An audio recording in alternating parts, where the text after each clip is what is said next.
Hello, and welcome back to the Guns and Glory show. I wanted to talk to you about the abortion topic. I was listening to the Atheist Experience the other day, and the guy on there was going off about these anti-choice people. I'm like, you know what? That's it. That's what I would consider myself, is anti-choice. And the reason for that is because I'm not anti-abortion, but I like what they used to claim as their little sales pitch, and it turned out to be alive, safe, legal, and rare. If you've got a pregnancy that's going to kill the mother, then obviously this is no longer a choice, it's a medical issue. So I wouldn't have any problem with it. You know, it's regrettable. I think there should be a funeral and not a party. There's a couple of problems that I have, and that's with rape, and that's with mental illness. Mental illness, I'll take that one first, because one of my best friends growing up, his name was Todd Dyer. He was a Down syndrome kid. And he's about 6 when I met him. I think I was 9. Known him for about 20 years. And I was his friend because other people wouldn't be.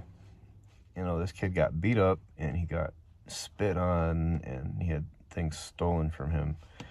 And kids threw firecrackers at him. And they found a syringe one time in the street, and they threw that at him.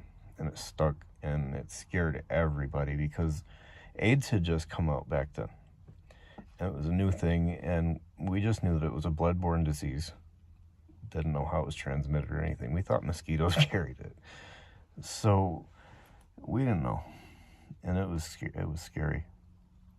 The way that kid was mistreated, special schools, and then back in the 90s, the banks were giving credit to anybody, and he wound up with like $40,000 in credit card debt. You should have seen his dad's face when he got home and found the ATV in the barn. That was $4,000. Oh my gosh.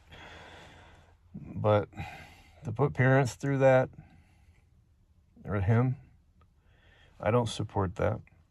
The kid's dead now because he got into the wrong crowd with coke and crack, because he would give you everything he had to try to buy your friendship. If he got money, he'd spend it on you. And he'd buy dope for these people, and I stopped hanging around him because he was a liar. He's just a pathological liar. And it killed him. So I would support aborting a mentally ill kid. As far as the rape, that's even harder, because you're all like, oh, you're trying to take control of a woman's body. No, we're not. But the abortion wouldn't take this horrific thing away from this young woman. And answering a rape with a murder isn't going to solve it.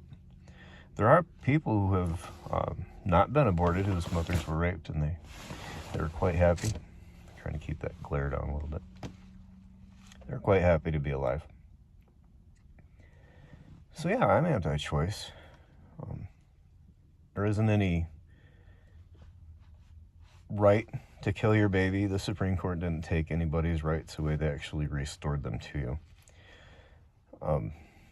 Up until that decision, like several laws were made in Michigan, for example, that gave this right to kill your baby, even in the Constitution. No, but before that, there wasn't anything. Roe versus Wade, there wasn't anything to stand on with that. It was all politics. So we're not trying to control your body. If you could control your body, you wouldn't need so many abortions. If you have sex and you get pregnant, you knew what you were doing, so continue to do it. And then y'all tell me about banning guns because some school shooting, which happened in a gun-free zone, which was your idea. But assault weapons, so-called, first off, aren't the AR doesn't do most of the mass shootings. It's on pistols. But assault weapons, they haven't killed 62 or 63 million American citizens. And And now we could use those 62 or 3 million American citizens in our workforce right now paying taxes. It would be quite helpful, I think. Oh, but it's not just that. See, this happened in 1973, this Roe versus Wade thing. And since then, these people would have, some of them had grandchildren. I'm 47, I was born in 75.